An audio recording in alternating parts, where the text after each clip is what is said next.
పూలమాలలు వేసి నివాళులర్పణలో నిరంకుశమైనటువంటి పాలన అంతం రాష్ట్ర ప్రభుత్వం ప్రజాపాలన దినోత్సవంగా ఈరోజు కార్యక్రమాన్ని నివాళులు అర్పిస్తున్నారు. ప్రజా సంక్షేమం దిశగా అడుగులు వేసింది. మహనీయుల త్యాగాల ఫలితంగా ఈరోజు మనం ఈ స్వేచ్ఛని అనుభవిస్తున్నాం. భారతదేశానికి 1947 ఆగస్టు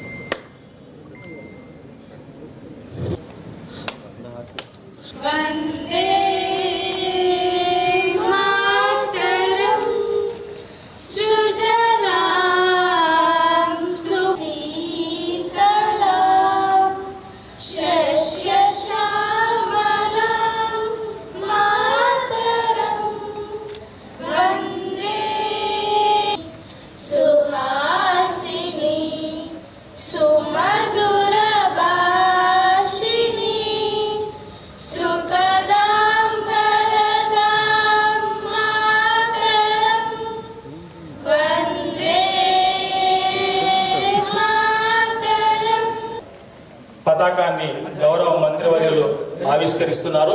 ప్రజా పాలన దిశగా అడుగులు పడినటువంటి సందర్భంలో జాతీయ పతాకం రెపరెపలాడుతూ మగవాళ్ళ జెండా ఆకాశం నిండా ప్రతి హృదయం నిండా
ప్రజాపాలన దినోత్సవం సందర్భంగా ప్రజలకు స్వేచ్ఛ లభించినటువంటి సందర్భంగా గౌరవ ముఖ్యమంత్రి వర్యులు శ్రీ ఏ రేవంత్ రెడ్డి గారి నాయకత్వంలోని ప్రజాప్రభుత్వం సెప్టెంబర్ 17ను తెలంగాణ ప్రజాపాలన దినోత్సవంగా నిర్వహిస్తూ ఉన్నాం. తెలంగాణ నిజాం పాలన నుండి ప్రజాస్వామ్య వ్యవస్థకు పరివర్తన చెందిన రోజు సెప్టెంబర్ 17 తెలంగాణ ప్రజా పాలన దినోత్సవంగా రాష్ట్ర ప్రభుత్వం ప్రకటించింది. స్వరాష్ట్రంలో ప్రజాస్వామిక శకం ఆరంభమైంది. ప్రజాపాలన, పారదర్శక పాలన, సమాజంలోని అన్ని వర్గాలకు స్వేచ్ఛ, సామాజిక న్యాయం, సమాన అవకాశాలు కల్పించాలన్నది ప్రభుత్వ లక్ష్యం. ప్రజలకు ఇచ్చిన మాట ప్రకారం 6 గ్యారంటీలను అమలు చేసేందుకు కంకణ కట్టుకున్నది ప్రభుత్వం.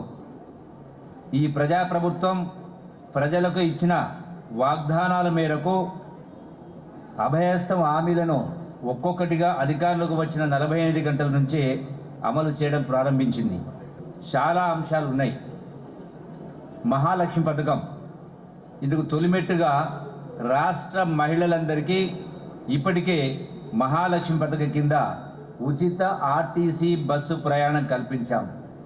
జిల్లాలో ఇప్పటిదాకా దాదాపు 99.52 లక్షల మంది మహిళలు మహిళా లక్ష్మి పథకాన్ని వినియోగించుకున్నారు. దీని ద్వారా మహిళలకు 41,13,00,000 రూపాయలు లబ్ధి చేకూరింది. అట్లాగే ₹500కే గ్యాస్ సిలిండర్, మహాలక్ష్మి పథకం కింద 500 రూపాయలకే గ్యాస్ సిలిండర్ను అర్హులైన వారందరికీ సరఫరా చేస్తున్నాం. ఇప్పటి వరకు 59,632 మంది వినియోగదారులకు 59,632 గ్యాస్ సిలిండర్లు పంపిణీ చేయడం జరిగింది. దీనికి గాను ప్రభుత్వం 162.7 లక్షల రూపాయల సబ్సిడీ అందించింది. అట్లాగే గృహజ్యోతి పథకం కింద నెలకు 200 యూనిట్ల విద్యుత్తును అర్హులైన వినియోగదారులకు ఉచితంగా ఇస్తూ ఉన్నాం. మహబూబ్నగర్ జిల్లాలో ఇప్పటి వరకు 1,24,287 జీరో బిల్లులు జారీ చేయడం జరిగింది. మొత్తం 1,24,287 కుటుంబాలకు ఈ పథకంతో లబ్ధి చేకూరుతుంది. ఇలా పాలమూరు జిల్లాను, అవిభక్త పాలమూరు జిల్లాను రాష్ట్రానికి, దేశానికి ఆదర్శంగా ఉండే స్థాయికి మనందరం కలిసి తీసుకెళ్లాలని పని ఈ వేదిక ద్వారా మీ అందరికీ సవినంగా విజ్ఞప్తి చేస్తూ సెలవు తీసుకుంటున్నాను. జై హింద్, జై తెలంగాణ, జై Bharat. Thank you. Mahatma Jyotirao Phule school వారు మా ఆకృతి